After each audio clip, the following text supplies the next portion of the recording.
मुझे हर एक नेता का चेहरा दिखाया, यानी कि हर एक कंट्री दिखाई और उस कंट्री में दिखाया मृत्यु का जो रेट है ना, वो बढ़ने वाला है। जैसे कि हम अमेरिका में देख रहे हैं आग, ऐसे कई और देशों में देखेंगे। और चलिए शुरुआत करते हैं एक बड़ी खबर के साथ जो ऑस्ट्रेलिया से आ रही है। ऑस्ट्रेलिया के माउंट हॉलैंड इलाके में आग लगी है। माउंट हॉलैंड के खदान में ये भीषण आग लगी है। आपको बता दें कि भीषण आग की वजह से पूरा इलाका जलकर खाक हो चुका है। आग पर काबू पाने की कोशिशें लगातार जारी हैं। इस वक्त की बड़ी खबर आपको बता रहे हैं और इस वक्त की बड़ी खबर मुंबई से मिल रही है। मुंबई के गोरेगांव में भीषण आग लगी है। फर्नीचर के दुकान में भीषण आग की वजह से हड़कंप मच गया है। फायर ब्रिगेड की कई गाड़ियां फिलहाल मौके पर मौजूद हैं और आग बुझाने की कोशिशें लगातार जारी है। बड़ी खबर मुंबई से तस्वीरें। और इसी बीच एक और बड़ी खबर सामने आ रही है। महाकुंभ मेला क्षेत्र में दोबारा आग लग गई है। अग्निकांड में 2 गाड़ियां जलकर खाक हो गई। महाकुंभ के सेक्टर 2 में गाड़ी में आग लगी। आपको बताना चाहूंगा कि ये जो आग है ये अभी यहाँ फिल्म सिटी रोड पर लगी है और आप देख सकते हैं ये रत्नागिरी होटल के पीछे का ये इलाका है और यहाँ गोदामों में आग लगी है। कितनी भयानक ये आग है। अब तक 20 और बहुत सारी महामारियां, बीमारियां देखेंगे, बहुत सारी चीजें हैं जो मृत्यु को लेकर आएगी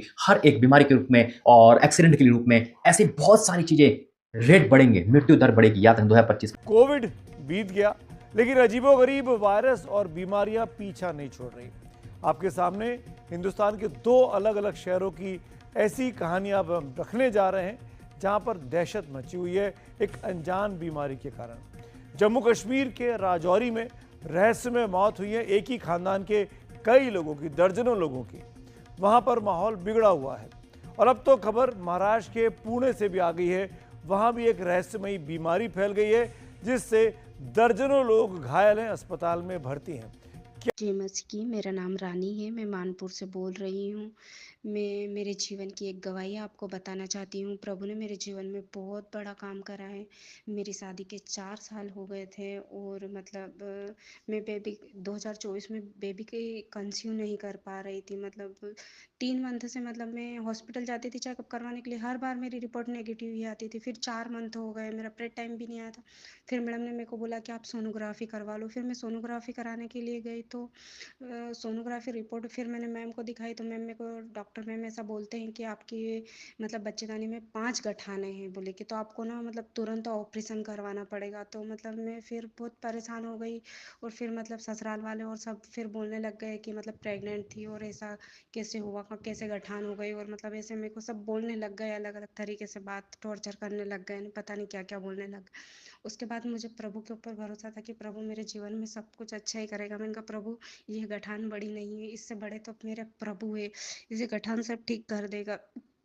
फिर उसके बाद मेरी एक दीदी से बात हुई। फिर दीदी ने मेरे को प्रोफेट जी के नंबर दिए। फिर मेरे प्रोफेट जी से बात हुई तो प्रोफेट जी से मैंने कहा प्रोफेट जी मुझे आपसे मिलना है। तो प्रोफेट जी ने फिर मेरे को टाइम दिया और एक संडे बोला कि आप आ जाना। तो मैं इंदौर प्रार्थना भवन गई। इंदौर प्रार्थना भवन के बारे में मैं आपको बताना चाहती हूँ। वो बहुत मतलब मैं खुद भी वहाँ पहली बार गई। वो बहुत ही अद्भुत और बहुत ही चमत्कारी भवन है। उस भवन के बारे में मैं क्या कहूँ, प्रभु का बहुत बहुत धन्यवाद कि मतलब उस भवन के लिए कहने के लिए मेरे पास शब्द नहीं है, पर वो बहुत ही अद्भुत और चमत्कारी भवन है। वहाँ जाके मैंने प्रोफेट जी से लैंड प्रेयर करवाई और प्रभु के दास ने मुझे कहा कि सब कुछ नॉर्मल हो जाएगा, सब कुछ नॉर्मल है। जैसे उनके मुंह से निकला कि सब कुछ मेरी ज़िंदगी में नॉर्मल है, सेम वैसा ही हुआ मेरे साथ। मतलब फिर मैं 1 मंथ के बाद वापस से एक गायनोकोलॉजी स्पेशलिस्ट मैम है उनके पास मैं गई वापस चेकअप करवाने के लिए। तो मतलब गठान ही नहीं आई, एक भी गठान। मैम ने बोला कि गठान ही नहीं है। प्रभु का बहुत बहुत धन्यवाद, परमेश्वर का बहुत बहुत कोटि कोटि धन्यवाद कि मतलब उन मैम ने मेरे को बोला कि गठान है। प्रोफेट जी का भी बहुत बहुत धन्यवाद। और मैं 2 मंथ से प्रेग्नेंट हूँ। प्रभु का बहुत बहुत धन्यवाद कि प्रभु ने मेरे जीवन में इतना बड़ा चमत्कार किया है। प्रभु का बहुत बहुत धन्यवाद और प्रभु के दास का भी कोटि कोटि धन्यवाद। धन्यवाद परमेश्वर, धन्यवाद। जय मसीह की। Praise the Lord. मैं अपने जीवन की सबसे बड़ी गवाही आप लोगों के बीच में रखना चाहती हूँ कि पिछले 1 साल से मैं अपने आप से बहुत ज़्यादा परेशान थी क्योंकि मुझे खून की कमी थी। मेरा एज भी 9.5 ही था और मुझे थायराइड की बीमारी थी जो 12.6 था और मेरे बच्चेदानी में 2-2 गिठानें थी, जो गिठान बहुत बड़ी थी।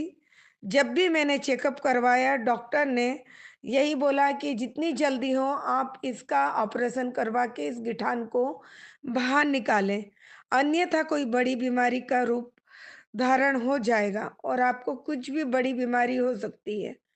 मैंने कई डॉक्टरों से इलाज करवाया और महीने में मुझे 2-3 बार ब्लीडिंग होता था और थायराइड की वजह से मुझे बहुत कमज़ोरी लगती थी। पेट पे सूजन आ जाती थी, हाथ-पाँव पे सूजन आ जाती थी। इस वजह से मैं बहुत ज़्यादा परेशान थी। पिछले माह दिसंबर में अ, 27 दिसंबर में अ, भाई राजा मसीह और उनकी टीम नागदा में हमारे पूरे परिवार के बीच आए और उन्होंने एक बहुत अच्छी संगति हमारे साथ करी और पूरा परिवार हमारा इकट्ठा था और सभी के लिए चंगाई की बारंबार प्रार्थना करी और मैंने वहाँ पर अभिषेक प्राप्त किया है और मुझे वहीं से भाई राजा मसीह के द्वारा जब उन्होंने मेरे सिर पे हाथ रखकर चंगाई की प्रार्थना करी, सामर्थ्य की प्रार्थना करी और उन्होंने पूरे परिवार के बीच में मुझसे कहा कि जाओ, आपको 26 जनवरी तक 3 ऐसे काम होंगे जो आप सोच भी नहीं सही सकते हो।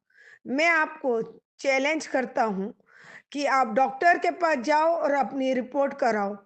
आपकी गिठान परमेश्वर के नाम से खत्म होती हैं, सारी पीड़ाएँ खत्म होती हैं और मैंने प्रार्थना करना चालू करा और उन्होंने सामर्थ्य जो प्रार्थना करी, उसके बाद मैंने 3-4 दिन बाद डॉक्टर के पास गई और मैंने सोनोग्राफी करवाई। सोनोग्राफी में डॉक्टर जो बोलता था कि आप ऑपरेशन करवाओ, उन्होंने भी वो सोनोग्राफी में पूरी जाँच करी और उसमें भी ना गिठान पाई गई और ना कुछ भी नहीं। पूरा रूटीन मेरा चेकअप हुआ, जिसमें मेरा थायराइड 6 पॉइंट ही रह गया है।